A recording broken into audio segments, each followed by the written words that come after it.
served as our compass through the darkest of storms. That is why Lincoln could stand up in the midst of civil war and declare it a struggle to see whether any nation conceived in liberty and dedicated to the proposition that all men are created equal could long endure. That is why Dr. Martin Luther King could stand on the steps of the Lincoln Memorial and ask that our nation live out the true meaning of its creed. That's why immigrants from China to Kenya could find a home on our shores, why opportunity is available to all who would work for it, and why someone like me, who less than 50 years ago would have had trouble voting in some parts of America, is now able to serve as its president. And that is why America will always speak out for those core principles around the world. We do not seek to impose any system of government on any other nation. But we also don't believe that the principles that we stand for are unique to our nation. These freedoms of expression and worship, of access to information and political participation, we believe are universal rights. They should be available to all people, including ethnic and religious minorities, whether they are in the United States, China, or any nation. Indeed, it is that respect for universal rights that guides America's openness to other countries, our respect for different cultures, our commitment to international law, and our faith in the future. These are all things that you should know about America. I also know that we have much to learn about China. Looking around at this magnificent city and looking around this room, I do believe that our nations hold something important in common, and that is a belief in the future. Neither the United States nor China is content to rest on our achievements. For while China is an ancient nation, you are also clearly looking ahead with confidence, ambition, and a commitment to see that tomorrow's generation can do better than today's. In addition to your growing economy, we admire China's extraordinary commitment to science and research, a commitment borne out in everything from the infrastructure you build to the technology you use. China is now the world's largest internet user, which is why we were so pleased to include the internet as part of today's event. This country now has the world's largest mobile phone network, and it is investing in the new forms of energy that can both sustain growth and combat climate change. And I'm looking forward to deepening the partnership between the United States and China in this critical area tomorrow. But above all, I see China's future in you, young people whose talent and dedication and dreams will do so much to help shape the 21st century. I've said many times that I believe that our world is now fundamentally interconnected.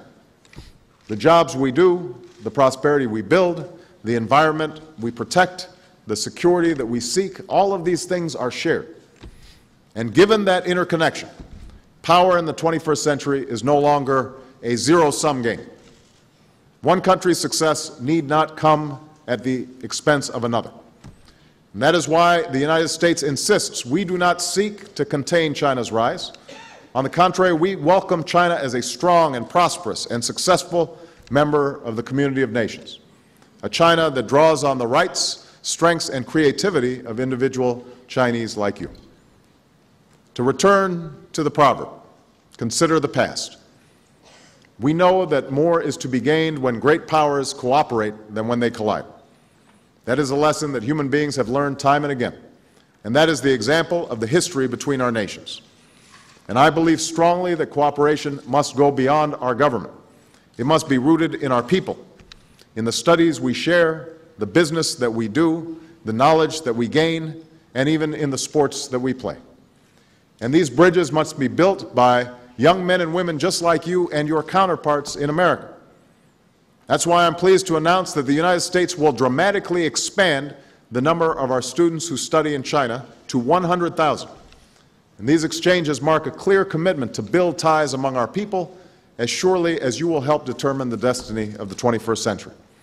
And I'm absolutely confident that America has no better ambassadors to offer than our young people, for they, just like you, are filled with talent and energy and optimism about the history that is yet to be written. So let this be the next step in the steady pursuit of cooperation that will serve our nations and the world. And if there's one thing that we can take from today's dialogue, I hope that it is a commitment to continue this dialogue going forward.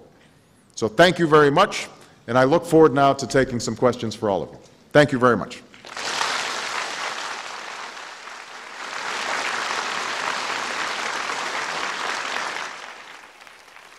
So I just want to make sure this works.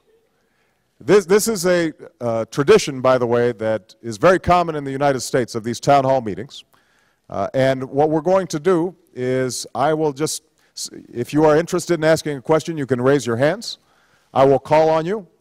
And then I will alternate between a question from the audience and an internet question from one of the students who prepared the questions, as well as I think Ambassador Huntsman may have a question that we were able to obtain from the website of our embassy.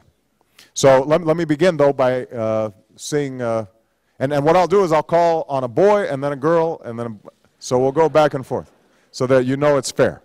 All right? So I'll start with this young lady right in the front. Here, why don't we wait for this microphone so everyone can hear you? And what's your name? My name is Chen Xi, and I'm a student from Fudan University. Shanghai and Chicago has been the sister cities since 1985, and these two cities have conducted a wide range of economic, political, and cultural exchanges. So what measures will you take to deepen this close relationship between cities of the United States and China? And Shanghai will hold the World Exposition next year. Will you bring your family to visit the expo? Thank you. Well, thank you very much for the question. I was just having lunch before I came here with the mayor of Shanghai, and he told me that he has had an excellent relationship with the city of Chicago, my hometown, that he's visited there twice, and I think it's wonderful to have these exchanges between cities. One of the things that I discussed with the mayor is how both cities can learn from each other on strategies around clean energy, because one of the issues that ties China and America together is how, with an expanding population and a concern for climate change, that we are able to reduce our carbon footprint.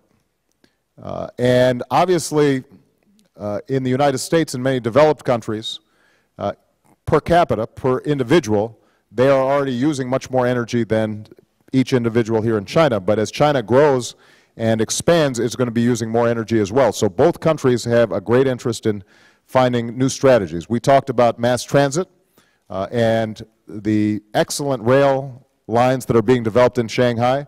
I think we can learn in Chicago some of the, and in the United States, some of the fine work that's being done on high-speed rail.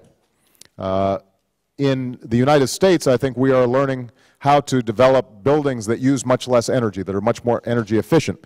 And I know that with Shanghai, as I traveled and I saw all the cranes and all the new buildings that are going up, it's very important for us to start incorporating these new technologies so that each building is energy efficient when it comes to lighting, when it comes to heating. And so it's a terrific opportunity, I think, for us to learn from each other. I know this is going to be a major focus of the Shanghai World Expo, is the issue of clean energy, as I learned from the mayor. And so I would love to attend. I'm not sure yet what my schedule is going to be, but I'm very pleased that we're going to have an excellent U.S. pavilion at the Expo, and I understand that we expect as many as 70 million visitors here, so it's going to be very crowded and it's going to be very exciting. Chicago has had 2 World Expos in its history, and both of those expos ended up being tremendous boosts for the city. So I'm sure the same thing will happen here in Shanghai. Thank you. Well, why don't we get one of the questions from the internet? And introduce yourself in case you're... Hello. Oh, that's amazing. So shall I say it in Chinese first?